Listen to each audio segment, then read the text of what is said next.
As soon as I started to get access to music that I liked, I was like a fiend.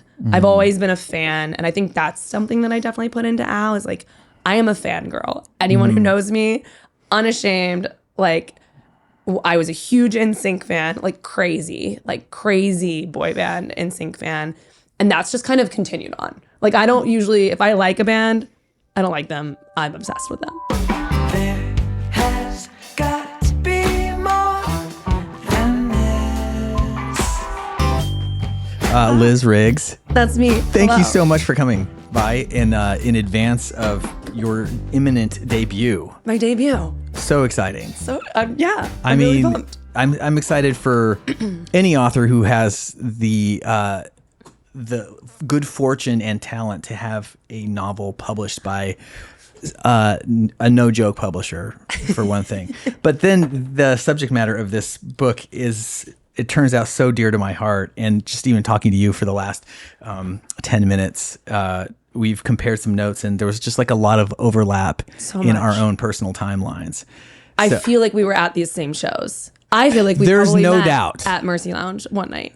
There's I don't know, but There's no doubt. crazier things have happened. I love even first of all, I have to say that some books I'll just plow through so that I can kind of say that I read them. But this one, I just started enjoying it so much that I've taken my time. And so That's the hope. The upside of that is that it's worth a slow read.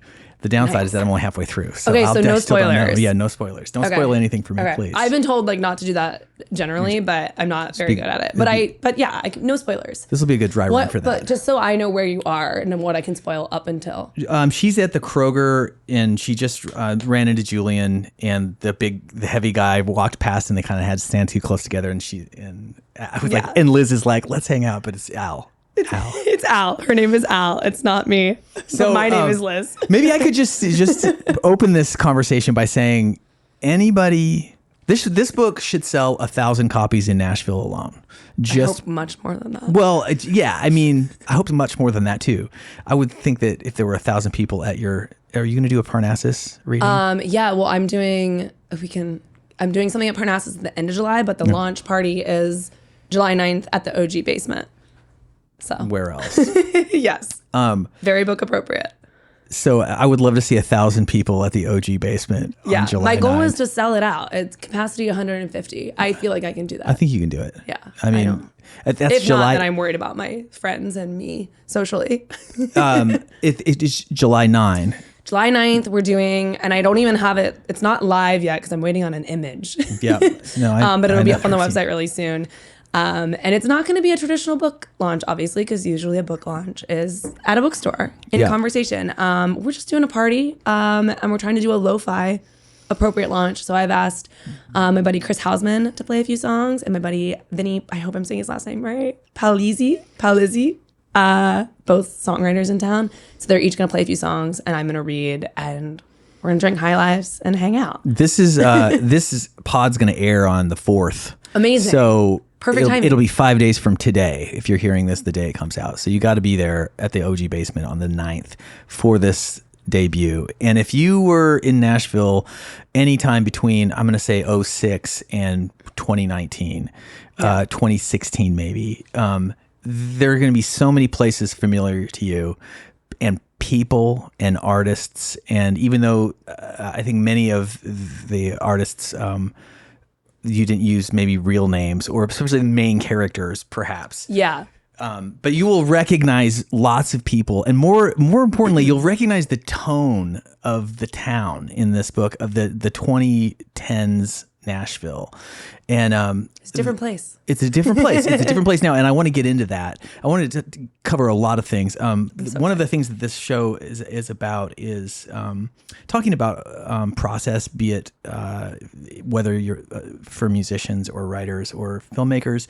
And so I want to touch on that too. Yeah. I want to talk about what your perception of what Nashville is like in 2024 versus the time of this book. And we can probably maybe compare some notes on that. But I was just open with saying that the book opens in 2010, the night of the flood. Yes. The great Nashville flood. And if you've been in Nashville long enough to know that, it was an epic event.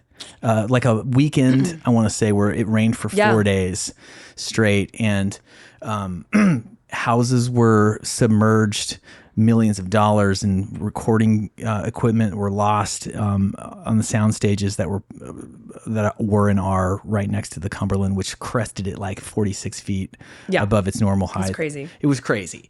And that was also just right at the center of many of the places, the scene during the time that many of these now closed places were alive and slamming. Maybe first and foremost, we could say the Cannery and Mercy Lounge. Yes. So if you saw a show at Mercy Lounge, yes, RIP. Technically still there in some iteration, but not by the same name and not by the same ownership. Yes, and not yet. And it was like the center of really that left of center Nashville scene that you're talking about. You just posted a thing on your gram that was mentioning, people identify, and still people do identify Nashville with country music, but this was sort of the beginning where there was a lot more happening in the rock world with Jack White moving here, with Black Keys moving here, and this is that Nashville that you talk about. It is. So that all said, this is great. This is a great intro. What brought you to Nashville? What made you were you in music? Were you like the main character Al in the story? I'm going to start with what brought me to Nashville. So I actually moved here to be a teacher, which we just briefly discussed. And so I moved here summer 2009, was teaching high school English at 22 years old, which is insane to me now. Seems a little young. Seems, in hindsight, it was. Like, my students were 15 years old and I was 22, and I was like, what am I doing? So originally the program that I did allowed you to kind of preference cities that you might want to go teach in. And Nashville was at the top of my list for a few reasons. I had Tennessee roots. So like my mom's from Chattanooga. My dad went to Vanderbilt. I was actually born here, but like raised in Ohio. So there was just like, it made sense. And I'd come once in high school, I think for a soccer tournament, and I had been on Broadway. I was 16. So like I wasn't like on Broadway as we think of it now. But I just remember like loving it so much. I was raised in the suburbs. Like there's nothing going on in the Cincinnati suburbs. No offense. And I was like walking down this city street and there's just music everywhere. And again, I didn't really listen to pop country. I wasn't that into country, but I just like couldn't believe that there was a place that had this much music and that much energy. And so from then I kind of always thought of it. And yeah, so when I moved here, it was in the back of my mind, but I just had no idea how much music and creativity was in the city. And then I got here and I was like, oh my God. I remember we went to see a show at 3rd and Lindsley. I should have tried to figure out who it was before I got here. Singer-songwriter who I had listened to at the time. And those shows are tiny. Yeah. You roll in, you order a gin and tonic. You're like 16 feet from the stage. If you want to hang out after and get your poster signed or whatever, you can. And that was like, I think that was the first week that I moved here. And I was like, oh, I'm going to go to as many shows as I possibly can. It's so funny because you take that for granted living here now. Especially now. It's almost like, eye-rolling. But yeah, having not seen anything like that, you're just like, oh my God, they're right there. He just got off the stage. He's at the bar right now. I can just go talk to him. Exactly. Yes. The access is insane. That was me. The access is insane. And like, I was a music, like, I was kind of not deprived of music, but there was actually not a ton of music in my house growing up. My dad didn't really listen to music. My mom only listened to Christian radio. And so everything, is funneled through your friends and whatnot. And so as soon as I started to get access to music that I liked, I was like a fiend. I've always been a fan. And I think that's something that I definitely put into Al is like, I am a fangirl. Anyone who knows me, unashamed, like, I was a huge NSYNC fan, like crazy boy band NSYNC fan. And that's just kind of continued on. Like I don't usually, if I like a band, I don't like them. I'm obsessed with them. And so I really put that into Al. And so that channel, like when I got here, I was like, oh my God, I was at every show. Like, I love your band so much kind of thing.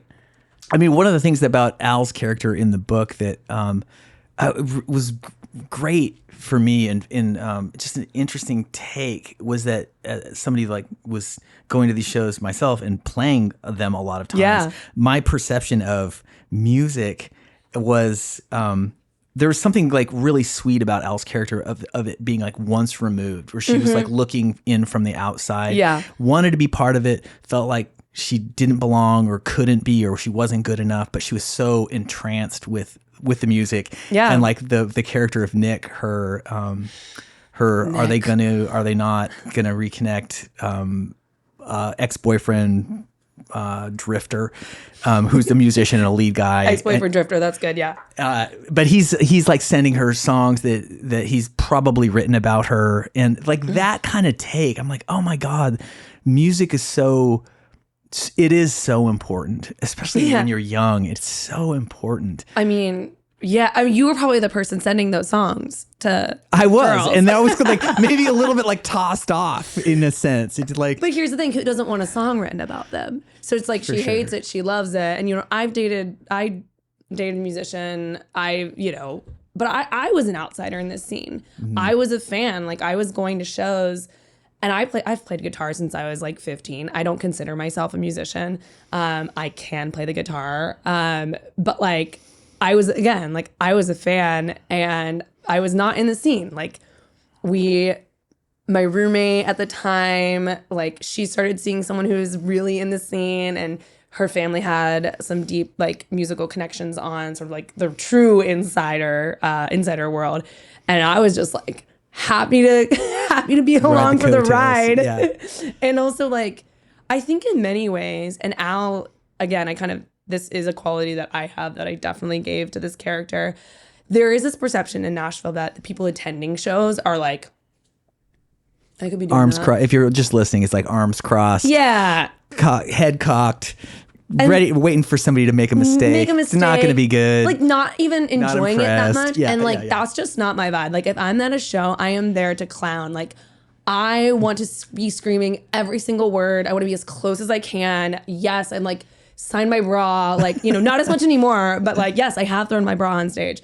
Kind of thing. Just like, that's why we're here. Like this shit is so much fun. And so it never occurred to me to like try to play it cool when I'm seeing live music that I love, because it's like to me, it's one of the most enjoyable things that you can do in this wild and precious life. And I still run into that when I go to shows where I'm like, y'all, join me. This is great. Yeah, totally. Like, join me. I was at a show the other night at the Basement East, and the crowd was kind of like that.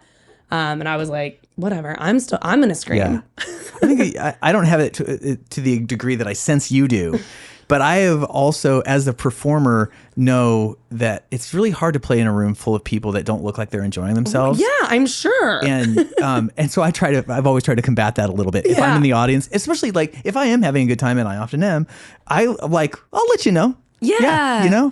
And it's just like, it's more fun that way. Like throw my bra, but. Well, in my defense, that was someone I was dating at the time. I don't think I've done it for a stranger. Okay, we're about to like go down a rabbit hole with this. Yes, book. no. Well, we will go down a rabbit hole. But, I've already said too much. Okay, so you were here. You were a fangirl. You were here, and then you left town to go to New York. No, I've been here since 2009. My husband and I had a brief stint two brief stints in Paris. I know. We get it. I got a writing fellowship. So I did my MFA through NYU's program, where it's a low residency program in Paris. And I got a fellowship.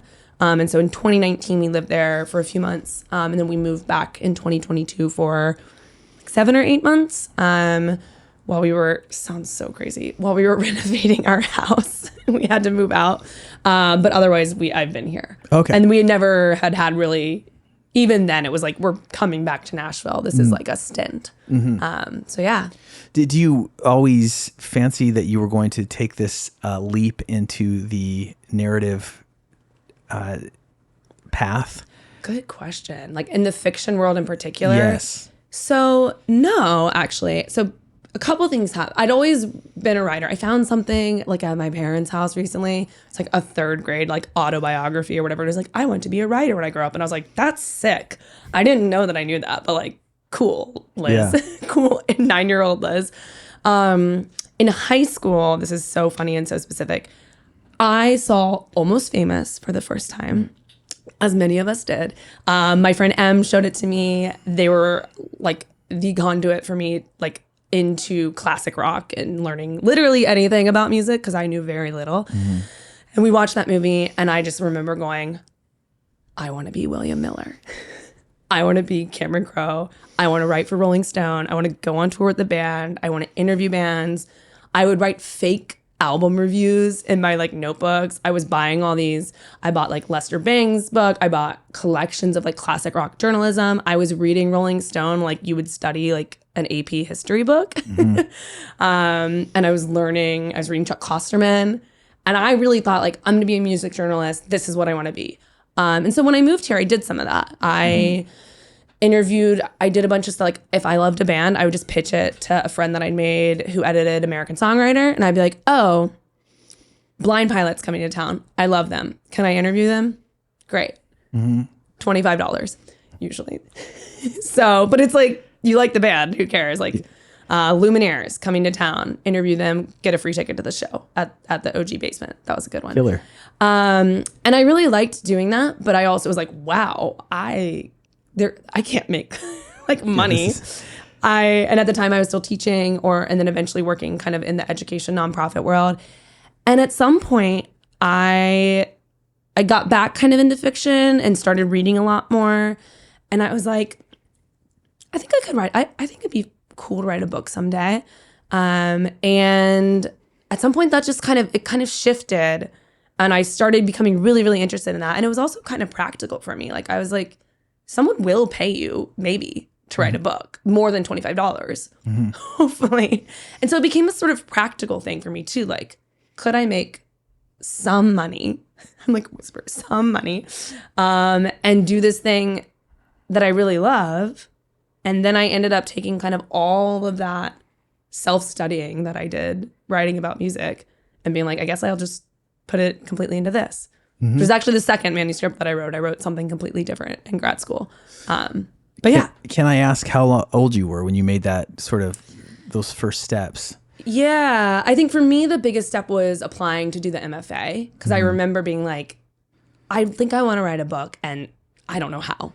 But I think if I did that, I could maybe figure it out. And that wasn't until it was 2017. So 30. And so I kind of lived a whole life here. At that point, I'd been here for, almost 10 years. And I was still working in the education world. I was like working in schools. I was good at it, but I knew I didn't want to do that.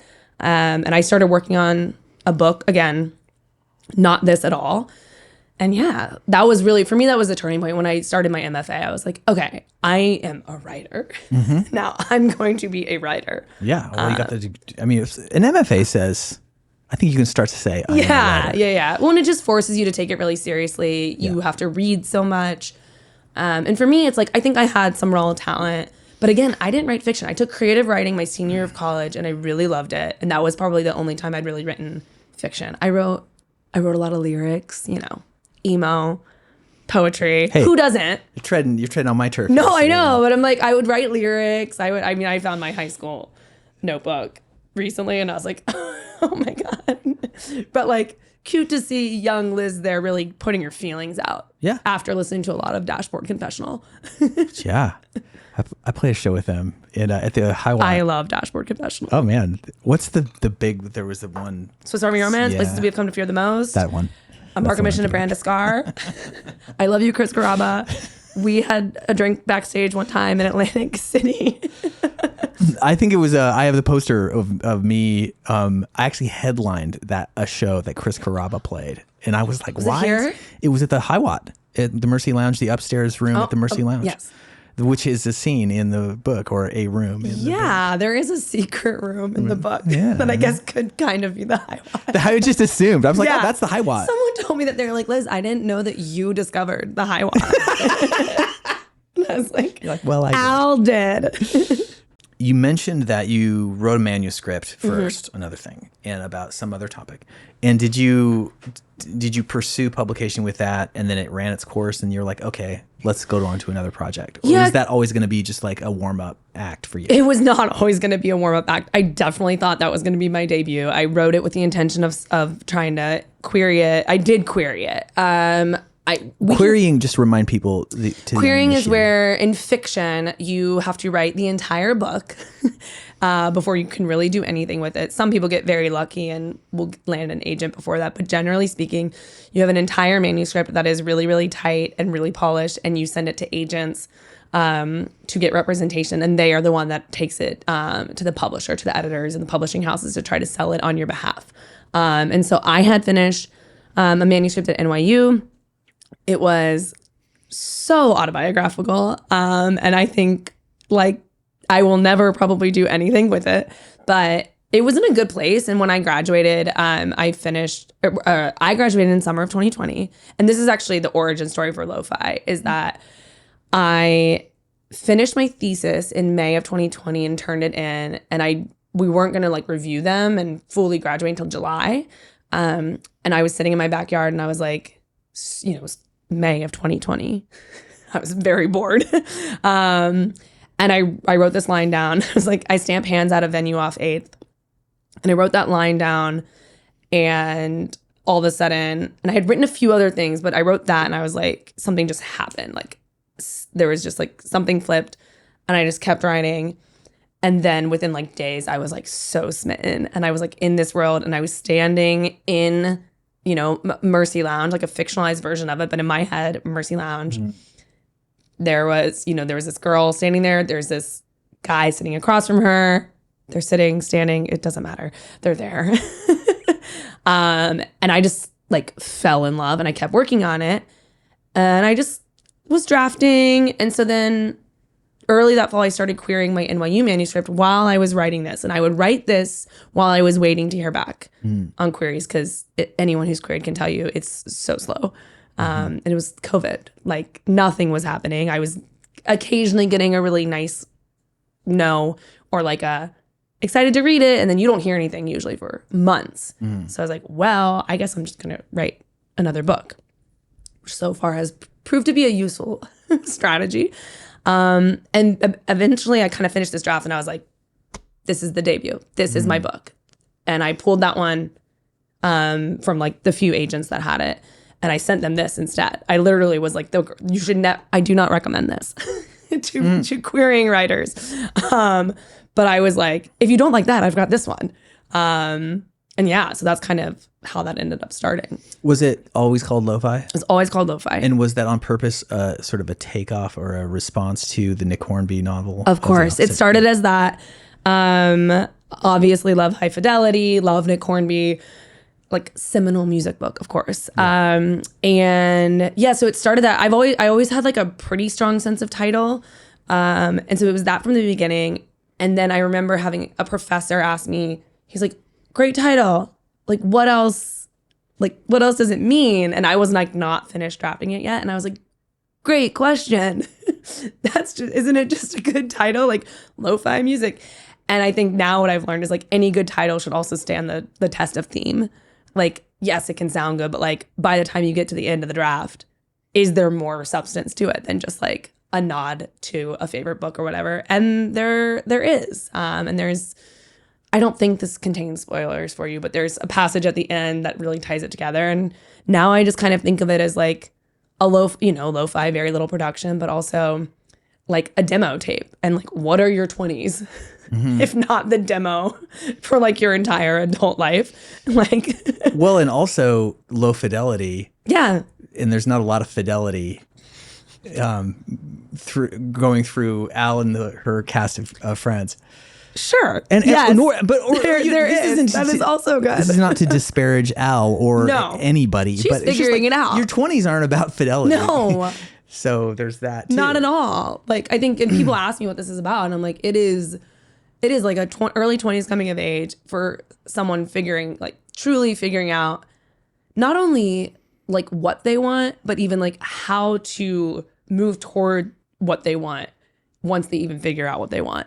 Because I do think a lot of Al is like, and at some point a character in the book brings this up to her, like she doesn't know what she wants, or she wants something for like a half an hour and then she wants something else the next day, kind of thing. So. It does feel, it does feel very much the perspective of a 22 or 23-year-old girl. That's good. Who's like, and that's part of it feeling very much of a time and place and a perspective that's like solid throughout. Yeah. So it's like one of the reasons why anybody reads fiction, one of the reasons why I read fiction is to walk around to somebody else's halter top, let's say.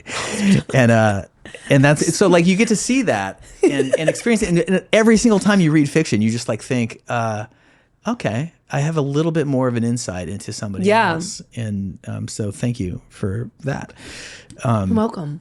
And so let's talk about like when you're in the white heat of it. Well, first of all, would you say that you're I've heard it put two different ways: an architect versus a gardener, or a pantser versus a planner. Have you heard these phrases? I think I see where you're going, but no, I have not heard these about the way that I write. Yeah, like some people will I'm not an architect. chart it out. Yeah, and some people, this feels gardening. Yeah. In the best sense. I love.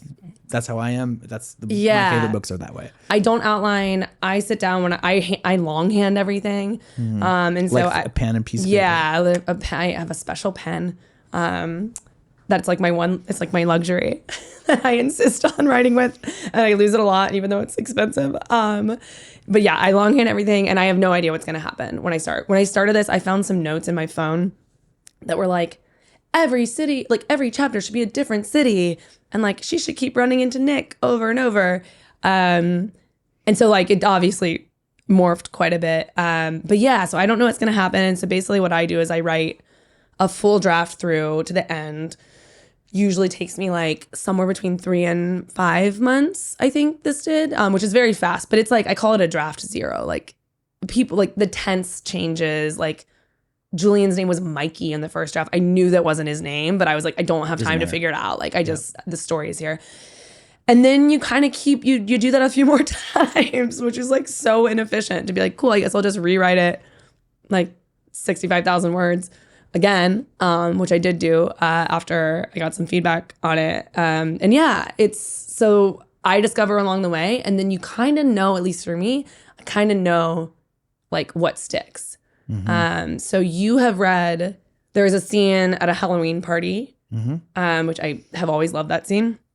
That's where she sees the two guys wearing fleece that her mind immediately puts into one person. Is that? Yeah. I love that moment because we've all had that person like, oh, those. Yeah, you're like, I'm at a party. Not like, important. I don't know. There's like this girl, and it's a Halloween party, so everyone's in costume. You're like, Snow White, a guy dressed as Yoshi, person I have a crush on, maybe, and like everything else is kind of, it's a distraction.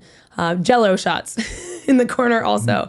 But that scene was in the very, very first draft, and some of the dialogue at the end of that between her and Julian, for our listeners, is a guy who works the door with Al at the venue. Little older, kind of aloof, mysterious. Yes, exactly. She doesn't know what to do with him because he's not like, he doesn't respond to her in the way that a lot of, I think, other guys have responded to her. But yeah, the scene, they talk at the end of that party, and I looked back at it, and some of that dialogue is almost verbatim the very first draft. And so basically there are these scenes that I kind of think of as my anchor scenes where I'm like, okay, that works. And whatever happens around it, I don't know, but that is staying, and that has to stay. And I love it. And so that scene, there's a scene that you're about to read that has stayed the same. The ending I always knew for this one. No spoilers. And I always knew the beginning. Like, I knew that the very beginning was pouring down rain, night of the flood, this person shows up. And then, and then you make a lot of other changes for many years. So I'd imagine at some point the longhand gets transferred to a laptop. Yeah, it's my least favorite part. So you'll have the notebooks right there, and you're kind of like typing in, and then that's the first, you're editing, I'm sure, while you're doing it. Yeah, there is a certain amount of editing. And then from there, I think what was cool about this was like, I really felt like I learned how to like write a book, if one can say that, with my during my MFA. And then with this, I felt like I really learned like a process that worked for me, where I was like, oh, I have to handwrite. I cannot draft on a computer. I look at the screen and I'm like, email, work. Like, I worked remotely for a long time while trying to write. So I just associate that with like zero creativity. And so, I'm like, okay, I just longhand. It's annoying. but it's so much easier to like get in the zone. And it feels like nothing can go wrong. Like I will talk about longhanding forever because I'm just like, you just feel like a kid with a blank page. Like what could go wrong? You can't even delete stuff. It just feels so freeing. And yeah, then I type it up. Do you have a word goal a day or No. It's hard to do with longhand. It's hard to do. I kind of know now that the notebook that I use, I usually am hitting between 100 and 125 words on each page. So I would usually try to write, depending on what I was doing. During this, it was COVID, and I thought I had another book I was going to hear back about. So I was just like doing whatever, which was what was so fun about this. Like I was just having so much fun. It feels like writing a riff. It does. Good. Yeah. No, I'm like, I had so much fun writing this book. Like I was just like, I was so in it. And generally that's how I feel about writing. I'm not one of those writers who's like, it's so hard and I hate it. Like, I think it's so fun. Like what a good gig. And yeah, so then I transcribe. That part to me is like very boring and taxing. I usually have to like, sometimes I would like do it in the bathtub to like give myself like, okay, you can do this while you like take a bath or something. There's a reward. As a reward. Like I gotta give myself a reward to transcribe. And then I print it all off and I mark it up and then I would go in and put those in. And then with this book, I did that and I had a solid air quote draft the following summer 2021. And I sent it to an agent and she gave me some feedback. The story has a happy ending. The second time she gave me feedback, I thought was going to be the like, I love it. I'm ready to sign you. And it was not. It was this very long email with like, we talk about this all the time because this person is now my agent. And so much feedback. Like it was insane. It was everything in the book. It was everything. And so I rewrote it. I like from line 1, longhand, rewrote the book in its entirety, knowing that some of the scenes would stay. And that became more so the book than the very first one. So she was right. She was right. She's always right. Hi, Andriana. Always right. She's literally always right. I like got the email. I cried. And then I do what I kind of always do is like I cry. I like call my best friend from grad school, like cry some more. And then I go on like a really long walk. And I usually often have like ideas immediately where I'm like, oh, and she was right. And I think like, I feel lucky that I was able to like hear that. But she did tell me the bones were good. It's like everything was wrong with the book. And then it was like, the bones are good. And I was like, well. Can you give an example of something that she said that oh my gosh, I wish I had it in front of me. She would probably was tell hard me. to swallow, but that she was right about? She said the dialogue needed punching up, I remember. And I really thought that like, and I actually do think dialogue is one of my strengths. And so I actually thought that dialogue was like the one of the few things working. Like if something was working, I would have been like, that's it. But she was right. Like there were some, I think the dialogue between Al and Julian was working pretty well. And that was something that she had told me early on that was working, was their kind of arc, which I was excited to hear because I felt like that was. But yeah, she was like, the dialogue needs punching up. I took them away from the venue too much in the early draft.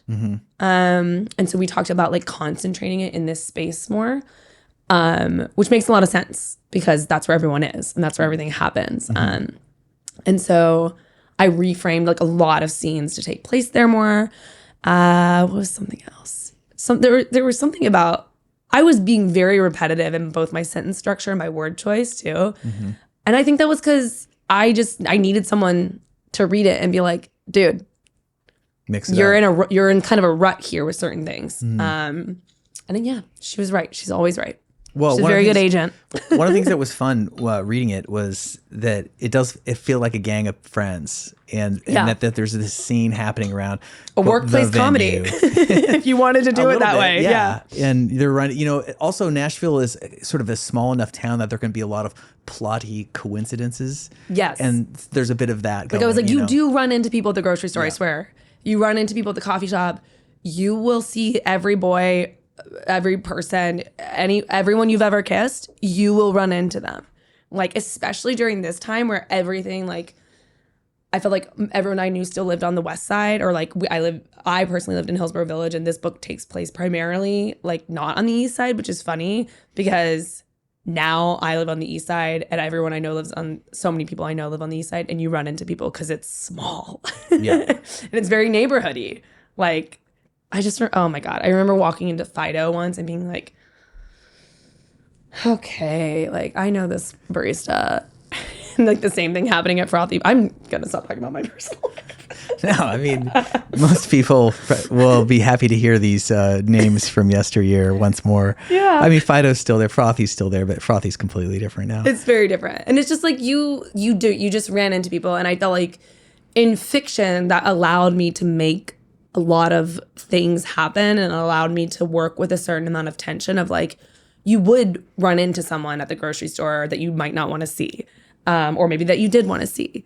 Like, For sure. You would sit down at 12 South Tap Room and have, like, someone's ex sit down 2 seats down from you. And you have to, like, that happens all the time here. It still happens. Yeah. So, okay, you got the Andrea took a chance on you. Is that Andriana. Andriana. Andriana. Yeah, it's a Forgive. hard, I said it wrong for, like, a long time. Andriana took a chance on you, and then She did. She was cool though. She went to Vanderbilt and she had lived here, and I think she really got it like at its core. And she's a big music person, so because she got on the phone with me too, which is a big deal for an agent like who's not signing you to like offer their feedback on the phone, which was just like really, really, really cool. But yeah, she took a chance on me. super encouraging, and then it doesn't always happen that just because an agent takes you up that they'll find a home for your It does not. manuscript. So how long was that? Oh, and was that my a joyful God. Are you ready process or It was so insane. I think this is a really good story, and I'll try to tell it fast. Spill it. Because this is great because I already told you the front half, but it gets kind of insane. I think my path to publishing, I think is like a very, rubber band. I think is like a very helpful tale for writers who are doing this. Because this is like a very real version of what can happen with a very happy ending.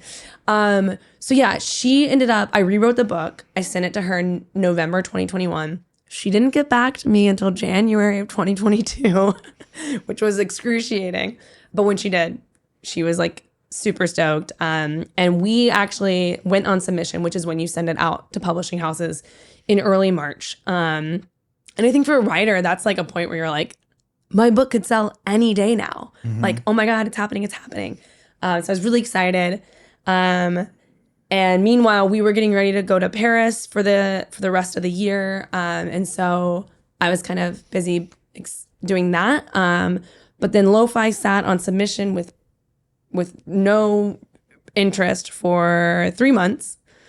The day before I flew to Paris, we met in New York, and she let me know, like, we have a couple people reading it at houses, but like no real, we don't know. But she had gotten a phone call from someone at Riverhead with some feedback. Again, like this is a theme here, is like someone picking up the phone and giving you feedback. And we had gotten enough feedback from our rejections that it was common.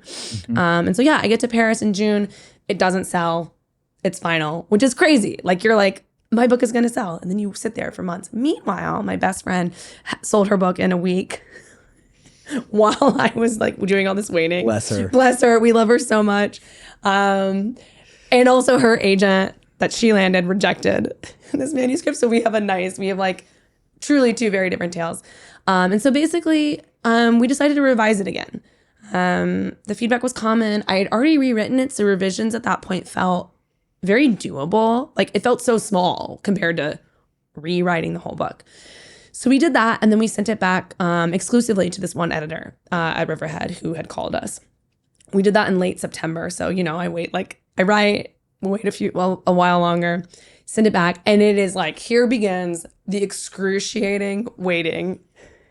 I mean, I'm in Paris, so like I can't complain, but also keep in mind that means I am 6 hours ahead of New York time. So my whole day has to pass for me to even like possibly be getting an email from someone in New York.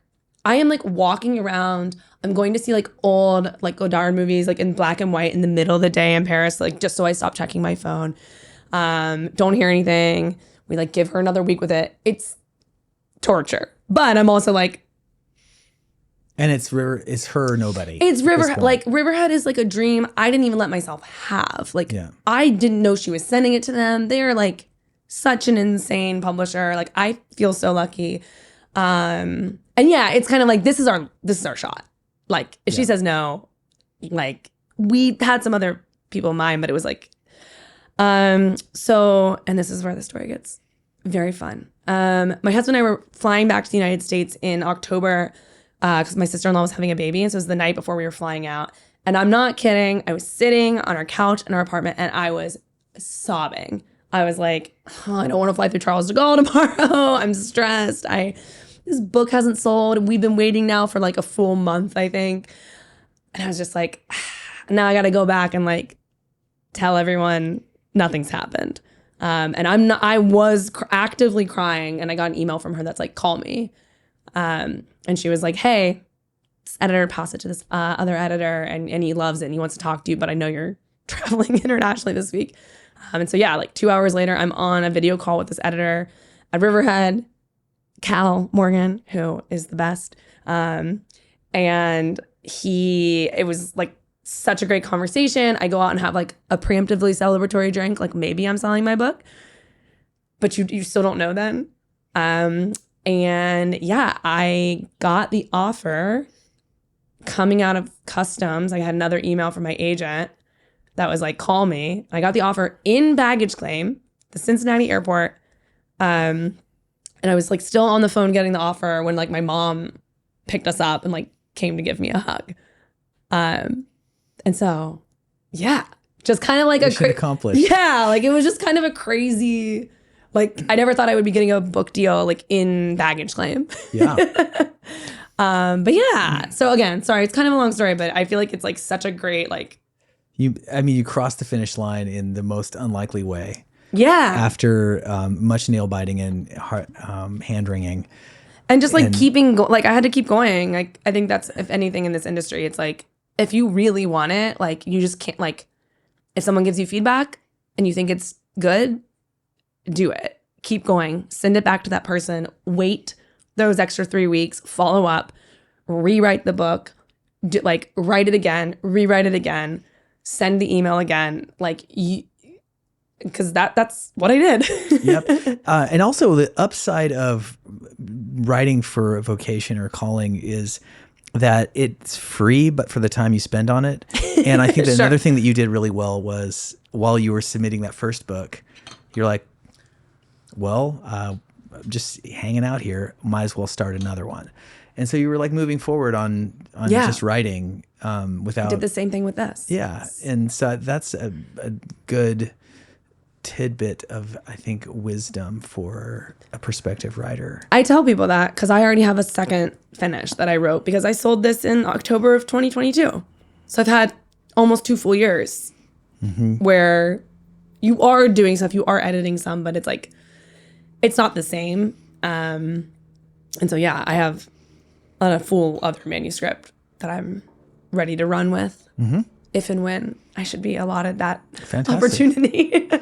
And so the book got picked up in 22. So and it's just now coming out now, and that's about right 2 years later. Yeah, I was devastated that it wasn't going to be 2023 because I was like, I'd already waited so long. But they have their reasons. So we've had a lot of time to build the buzz, which I think is happening. And what's that gonna look like? Are you doing any touring? Are you doing bookstores? I'm doing a handful of events. So I'm doing the OG Basement on the 9th. I'm doing an event in New York at P&T Knitwear, which is on the Lower East Side. I'm doing that on July 16th. Parnassus on July 31st with Lindsay Lynch. She wrote a great book, Do Tell. She's gonna be we're gonna be in conversation together. And then I'm also doing an event, I forgot this one, in Cincinnati, where I'm from, on July 11th, which is like a reading and a signing. And then I'm trying to set something up in Chicago and potentially a couple other places, like later in the summer, fall. Is that on you, or does the publisher help out with some of those bookings? Yeah, it depends on kind of what you do. At a bookstore, yeah, like they'll help coordinate all of it. So like the P&T Knitwear one, is like they help set up and are helping find me a conversation partner and whatnot. And then the OG Basement one is kind of on me because I insisted on throwing a concert. Yeah. Which is not a typical book launch.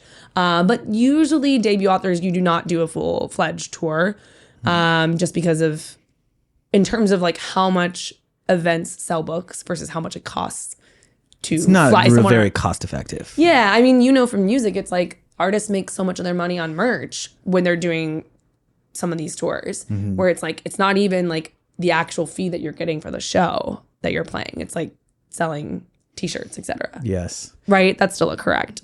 No, I think it's absolutely fair to say. I know that I had a book get published in 2015, and I was largely on my own for the promotion, but because I have a background in self booking, I was able to book. I booked, I think, 30 cities in 30 bookstores.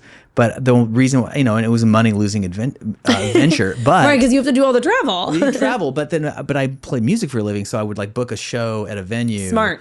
Next, a day to a nearby market or something like that, so that I could kind of offset the cost.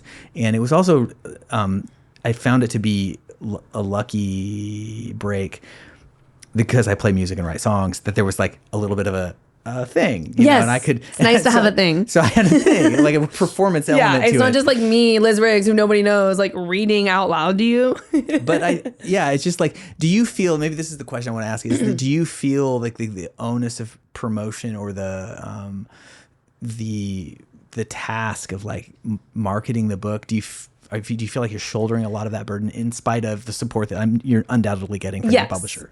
I do feel a lot of, not necessarily like pressure, but like, I think there is a lot on authors to do self-promotion now. I am in like the best possible hands that I could be in, and Riverhead has been fantastic. But there is just still like if you want more, like you still are trying to use your own platform. Like, and it's not even more than that. It's just like, they are going to do exactly what they do. They know what works on their end. And then kind of anything else that you want to do is kind of in your hands.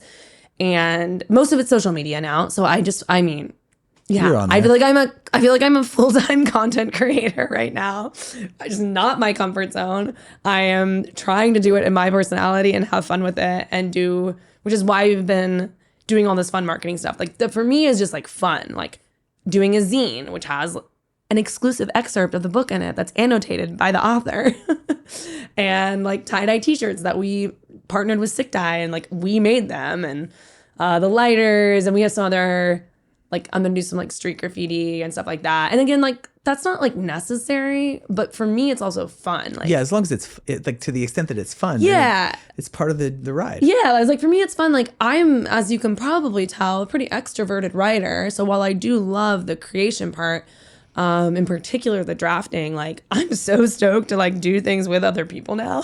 And like for me, I'm like, this is so fun. I have been waiting for this part of it for a very long time, like, years.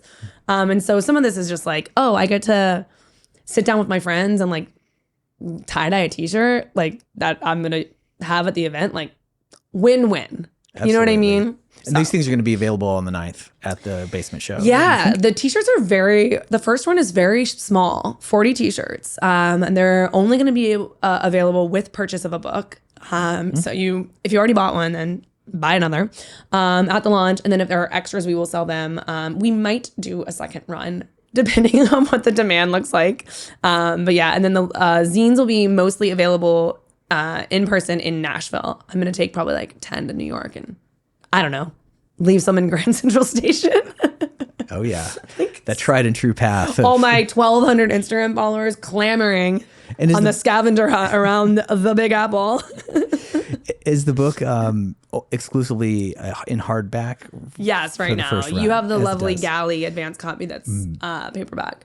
It will, so for a full year, basically. Next summer. That's how that's done too. That's Yeah, depends. There's some straight to paperback. But yeah, typically. I know, she's so pretty. so pretty. I just got these, you probably saw on my Instagram, where I'm a full-time content creator. And I got these on like Thursday. Very exciting though. Very exciting. Okay, well, let's talk about Nashville then and now. Yeah, baby. Because Let's talk about some music. Let's talk about some boys and bands. I Not mean, specifically. do you like one of the things that's really fun about the book is, you know, the role that like the local radio station plays in the lives of the characters and in the band and in the scene, and some of these things and the venues, many of which are not open now, like the aforementioned Mercy, 12th and Porter. Right. French Quarter gets a mention. Oh, yeah. That's been a few things since and is now vacant for the next club owner who wants to start Yeah, something cool. that was the one on Woodland? Woodland, yeah. It was the Crying Wolf in its last Yes, iteration. that's okay. That's what I thought. Yeah. I was like trying to remember if it was the same building. But so I don't know. I'm a little, part of this is just like, I'm not 20 anymore. And so I'm not going out. Well, 5 great nights a news. week. I am. So. Perfect. So you're just the person I'd like to talk to all. about this. But the other thing is I do feel like, you know, the Spotify is not a thing in the book. Right. You know, it's not, because it wasn't a thing. It wasn't. In 2010 Nashville or even 2014 Nashville. In my mind, this book, like, we tried to make it a little vague, but in my mind, it is very, like, I was like, it is pre-Instagram specifically too, because I just think that changed so much of how people engage in like romantic relationships too.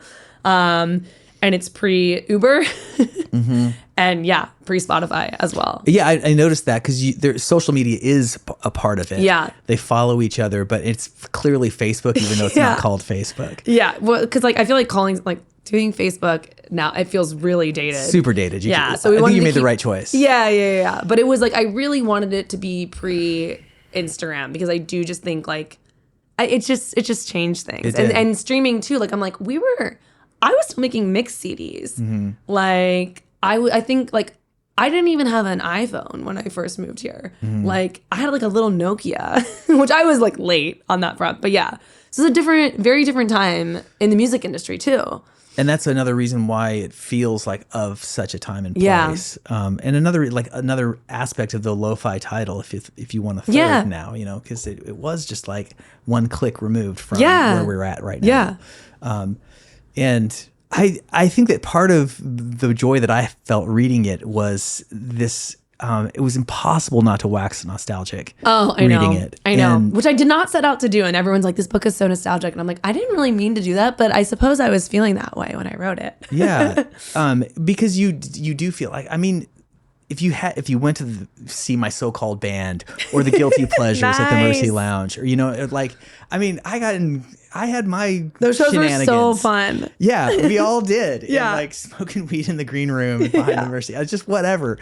It just feels like the culture now is so much more tightly wound. Yeah. And less loose and free. And part of that's the social media side of it. And part of it's that just like everyone's trying to get on Spotify playlists. Yeah. And not, you know, Lightning 100.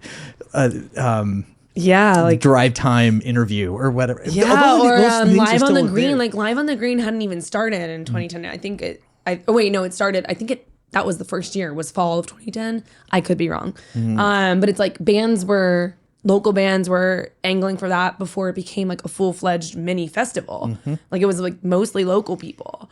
Yeah, I mean, I still go to shows. Not like I did then, but I feel like it did feel like such a scene. And, you know, I just read this really great book. Have you read Her Country by Marissa Moss? No, I haven't read it yet. It's on the shelf. It's right there. Yes, it's so great. And it was so interesting to read that because that was a scene that I like had no idea was happening concurrently. But it's like more of the country music, you know, Casey and Marin and everyone, you know, in kind of the same time, just doing country music. And I was just sort of more in this indie pop, alt country, Americana world myself. But I wasn't even really like, again, just as a fan. You were making the scene. Let's be clear. I was in the scene. I was watching the scene.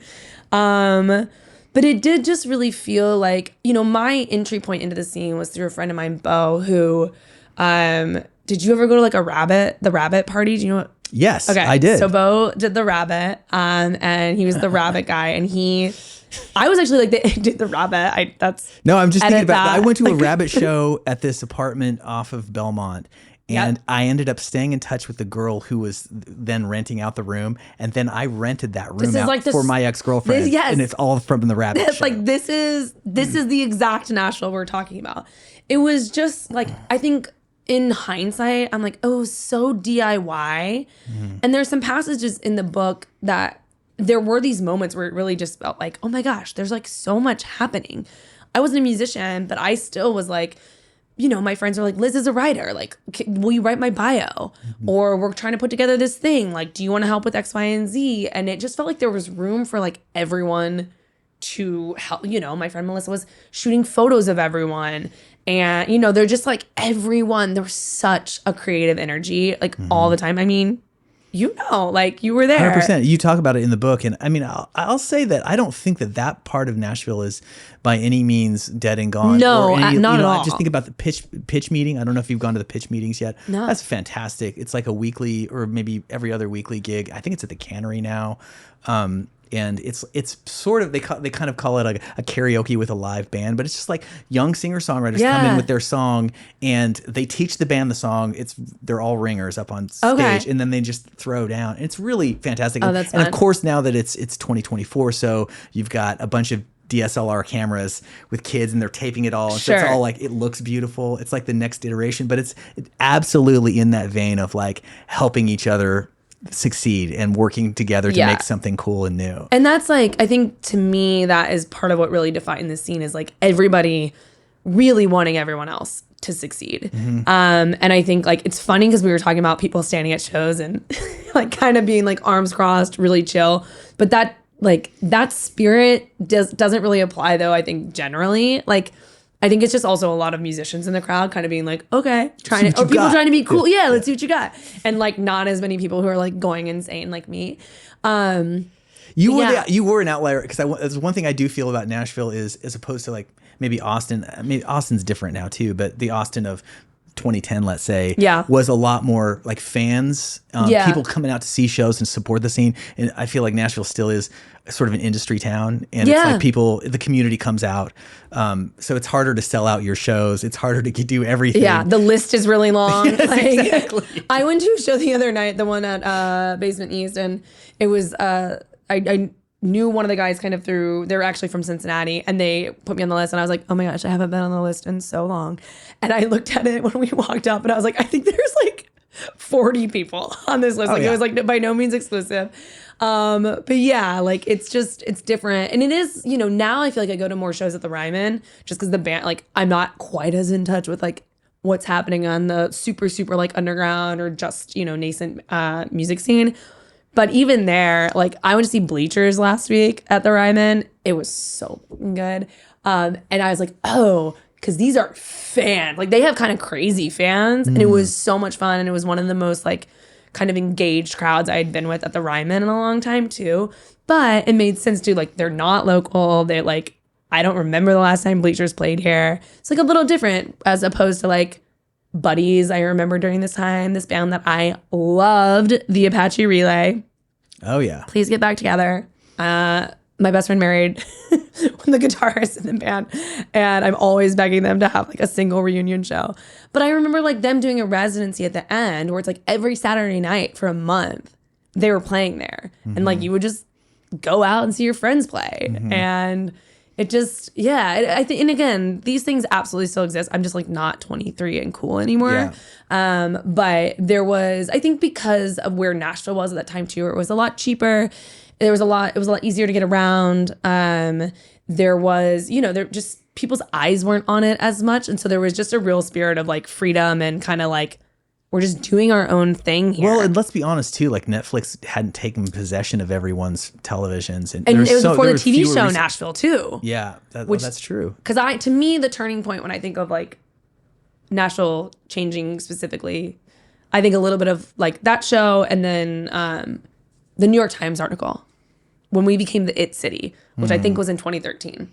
And so for me, those are two defining moments. Again, someone reading this who is like 2010, that's not old Nashville. Yeah. 100%. It's not. It's my old Nashville. Yes. But somebody else reading this is like 2010 is ancient Nashville. Yeah. Someone else listening to this who was 10 years old. Yeah. I work at Lou on the weekends, and everyone there is at least 10 years younger than me. And they're always like, one, I found out that I could have been most of their teachers when I was teaching high school. And then two, like when I talk about this and I'm like, oh, did you guys ever go see my so-called band? Or like, remember this band came through and Mumford and Sons played this like late night gig at the Station Inn, and everyone's like, no, I was 9. I was 11 years old. I'm like, cool. One of the things, though, just to sing Nashville's praises once more on that note, is that there is a lot of intergenerational crossover. I'm going to put it, that's a new term I just made up right now. But like, for instance, I just went out, me and my wife went out to catch a show at the end. My friend Baird was playing, and it was like a bunch of Belmont kids. The oldest person in the crowd was 25, other than me, and it was just like, okay, right. And it was the end, just like you remember it. I think it's bars cash only. Oh, it's beer only, and it's just like it was. I think the AC was broken, so it was just 100% hot as balls in there. Well, the venue was about to close down when the AC broke, so yeah. No, oh, that's right. That's right. That's a moment. Well, from it the just book. gets really hot in Nashville in the summer. It does. So some of that stuff, it's just, it's nice to know dreaming is never going to go away. Youth is never, there's always another generation of youth and a need to make your mark. And people are still coming here to do that from all of their little towns. They're still coming here to write music and play music. And I think like it's why I fell in love with the city. It's why I'm still in love with the city, even as it changes and frustrates me sometimes. And I think like when I started writing this, part of, I think what was happening is that it was COVID, and there was nothing quieter than Nashville during COVID. I'm sure people who are in New York would absolutely say differently, but because of the music here, for there to be no live music in this city at all at that time was like it was so strange. It was so sad. Haunted. I mean, yeah, it was haunted. Yeah. And again, like, it was haunted everywhere, but Nashville is just, there's music everywhere. You like, sometimes to the extent that you're like, do I need to hear Wagon Wheel at 8 a.m. at the Tootsies in the airport? I don't know. Every time. But it's nice to know you can. It's nice to know that you can. And it's just like, that is the beat, like that's the pulse of the city. It's the heartbeat of the city. And I think when I started writing this, I was missing that. And I was also just at an age where I wasn't going to shows as much. And I was missing going to shows all the time. And just like, because it's so inspiring for me as a fiction writer, like it's the same thing to me. Like I'm like songwriting. I am so fascinated by songwriting. Obviously, it's a big part of this book, but I just love hearing people play what they've written. It's part of also probably what never totally appealed to me with country music was knowing that a lot of the times the performer had not written the song, which is not always true by any means. But I was always just so curious, like if someone had written the song and. Yeah, I don't know. I'm rambling now about music. We've had all kinds of guests on here and songwriters of different stripes. And one of there's this kind of continuum. I mean, I'm thinking out loud here, so forgive. But on the one hand, there's like a type of creative who writes with an outside purpose in mind. Maybe that's to get a cut on a country song. Yep. And then there's another kind of artist that writes because they don't understand what they think until they write it down and put it into some melodic language. And I've always been drawn toward the latter. And I think that's what this book, is populated with these characters. Yeah. These characters that have like a song in their heart, and nobody else is going to sing that song with them. Yeah. Like too many feelings to like not sing it. Like, because that's how I write. Like everything I write is basically like a processing of. Yeah, a thriller novel. This is not. It's not a formulaic anything. It's from an absolute specific perspective on planet Earth. One time. There are no dead bodies. No, not yet, at least. But I guess spoiler alert. No spoilers. But there's not like a murder. Well, I think that this book is in store for a great ride, and I'm really excited for you, and I'm really excited to watch, and I will absolutely be there on June 9th, and I hope everyone comes. July 9th. July 9th. June 9th was yesterday. 5 days after this podcast airs. It's going to be a party. And if you want to pre-order a copy, well, you only have 5 days to do that from when. But you can also just order a copy straight from the website. Is there a link there, or what's the best? So I mean, a lot of people have asked me this. Buy it wherever you buy books. Yes. There's no I don't get extra money in my pocket from any specific place. buy it wherever you buy books. I will say that the bookshop over here in East Nashville will have signed pre-orders available. I will also be signing some copies at Novelist and I assume Parnassus as well. But I know right now that the bookshop absolutely will have those. And then like, if you see me out and about, like celebrity sighting, hit a girl up. Yeah, I'm often known to be found at the Cafe Rose Martini Happy Hour. So if you ever see me, and they are also going to be running a lo-fi special martini week of, and Schulman's is also going to be running a little special. Nice. So, keep your eyes peeled around town for fun lo-fi things. Well, and there's people listening all over the place. So this book is widely available anywhere you get books. Yeah. Go buy it from your local bookstore, and short of that, buy it from bookshop.org, which will support your local bookstore. Yes. And then there's a third option that you can maybe investigate at your peril. And with that, we'll just say thank you so much for listening. Thank you, Courtney. This has been a great conversation. I want to talk for 14 more hours, but I Well, when I finish this book, we're going to have you back in. Yeah, shoot me a message. And we'll have a follow-up. Have a follow-up.